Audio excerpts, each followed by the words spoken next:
ప్రపంచ మహిళా దినోత్సవం సందర్భంగా శుభాకాంక్షలు తెలియజేస్తున్నాను. రేపు జరగబోయే ప్రపంచ మహిళా దినోత్సవం సందర్భంగా మహిళలందరికీ కూడా మరొకసారి వైద్య ఆరోగ్య శాఖ తరఫున శుభాకాంక్షలు తెలియజేస్తూ, ముఖ్యంగా మహిళలు తీసుకోవాల్సిన జాగ్రత్తలు, మహిళలు తీసుకోవాల్సిన చర్యల గురించి ఈ వైద్య ఆరోగ్య తరఫున ఆశా వర్కర్లు, ఏఎన్ఎంస్, అలాగే ఎంఎల్హెచ్పీస్, డాక్టర్స్ కూడా కొన్ని కార్యక్రమాలు నిర్వహిస్తున్నారు. ముఖ్యంగా మనం మహిళలకు ఇవ్వాల్సిన గౌరవం ఏంటంటే, పీసీపీఎన్డీటీ యాక్ట్ ప్రకారము స్కానింగ్ ద్వారా ఎవరు కూడా పుట్టబోయే బిడ్డ ఆడనా మగనా అని ఎవరు డాక్టర్ని అడగకూడదు, అలాగే డాక్టర్లు ఎవరు చెప్పకూడదు. ఇది మెయిన్ ఇంపార్టెంట్. మనం మహిళలను సమానంగా బేటీ పడావో బేటీ బచావో అన్నారు. అంటే శ్రద్ధగా చదివిద్దాం, శ్రద్ధగా పెంచుదాం అనే ఉద్దేశంతో ఆడపిల్లలందరినీ కూడా మనం వాళ్ళు పుట్టనిద్దాం, వాళ్ళు చదువుకొనిద్దాం, వాళ్ళు హ్యాపీగా బతకనిద్దాం అనే నినాదంతో ముందుకు పోవాల్సిన అవసరం ఉంది. కాబట్టి ఈ మహిళలందరినీ కూడా మనం గౌరవిస్తూ, ముఖ్యంగా అడాలసెంట్ గర్ల్స్ ఏజ్ గ్రూప్ నుంచి పిల్లలకి అనీమియా టెస్టింగ్ చేయడము, అనీమియా సంబంధించిన రుగ్మతలు లేకుండా వారికి ట్యాబ్లెట్స్ మింగించడము, అలాగే పోషకాహారం ఇవ్వడము, అలాగే వారు హ్యాపీగా అంటే స్కూల్స్లో యాక్టివ్గా ఉంటూ శ్రద్ధగా చదువుకోవడానికి వాతావరణం కల్పించడం అనేది ఎంతో ముఖ్యం. ఈ మధ్యకాలంలో మన ప్రధానమంత్రి మోడీ గారు, అలాగే గౌరవ ముఖ్యమంత్రులు, గౌరవ ప్రధానమంత్రి వర్యులు ఇద్దరు కూడాను దేశవ్యాప్తంగా ఒక HPV vaccine, human papilloma virus vaccine అనేది ప్రవేశపెట్టడం జరిగింది.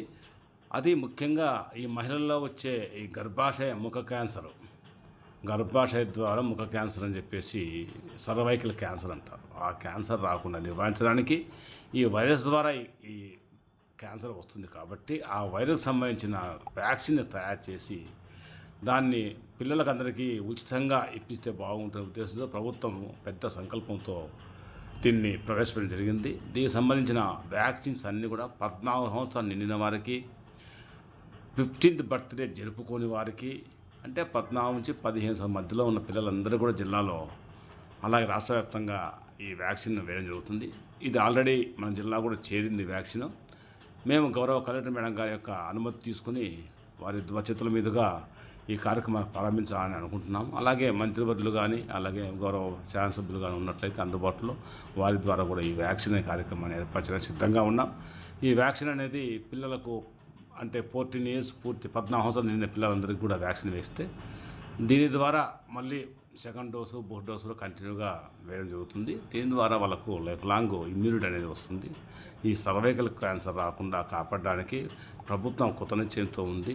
వైద్య ఆరోగ్య తరఫున అందరికీ కూడా ఈ సందర్భంగా ప్రపంచ మహిళా దినోత్సవం సందర్భంగా ఈ కార్యక్రమాన్ని మంచిగా మనం ముఖ్యంగా ఈ గర్ల్స్ అంటే బాలికలందరికీ కూడా ఈ వ్యాక్సిన్ వేయడం జరుగుతుంది. దీని ద్వారా మన జిల్లాలో దాదాపుగా 21,000 మంది పిల్లలకు 14 నిండిన పిల్లలందరికీ కూడా వ్యాక్సిన్ వేస్తున్నాము. బహుశా బుధవారం కానీ మంగళవారం కానీ స్టార్ట్ చేసి దీన్ని ముఖ్యంగా అన్ని సెంటర్స్లో అంటే పబ్లిక్ పిఎస్సిలో కానీ, ఆ ఏరియా హాస్పిటల్లో కానీ, అలాగే ఇన్స్టిట్యూషన్లో వేయడం జరుగుతుంది. ఫీల్డ్లో అయితే వేరే వ్యాక్సిన్, ఎందుకంటే జాగ్రత్తగా వేయాల్సిన అవసరం ఉంది. వ్యాక్సిన్ అయిన తర్వాత ఎటువంటి దుష్ఫలితాలు అయితే ఉండవు. కాబట్టి ఇన్స్టిట్యూషన్లో డాక్టర్ పర్యవేక్షణలో ఈ వ్యాక్సిన్ వేయడం జరుగుతుంది. కాబట్టి అందరూ వినియోగించుకోవాలి. అలాగే దీనికి ప్రొసీజర్ అంతా ఉంటుంది, రిజిస్ట్రేషన్ చేసుకోవాలి. అలాగే వారికి తల్లిదండ్రుల కన్సెంట్ తీసుకోవాలి. అందరితో అనుమతి తీసుకున్న తర్వాత వ్యాక్సిన్ జరుగుతుంది. దీనివల్ల ఎటువంటి ఇబ్బంది లేదు, సైడ్ ఎఫెక్ట్స్ లేవు. అందరూ వినియోగించుకోవాలి. మా వైద్య ఆరోగ్య శాఖ తరఫున ఈ ప్రపంచ మహిళా దినోత్సవం సందర్భంగా అందరికీ ఒక్కసారి సవినయంగా తెలియజేస్తూ మరొకసారి శుభాకాంక్షలు తెలియజేస్తూ విరమించుకుంటాం.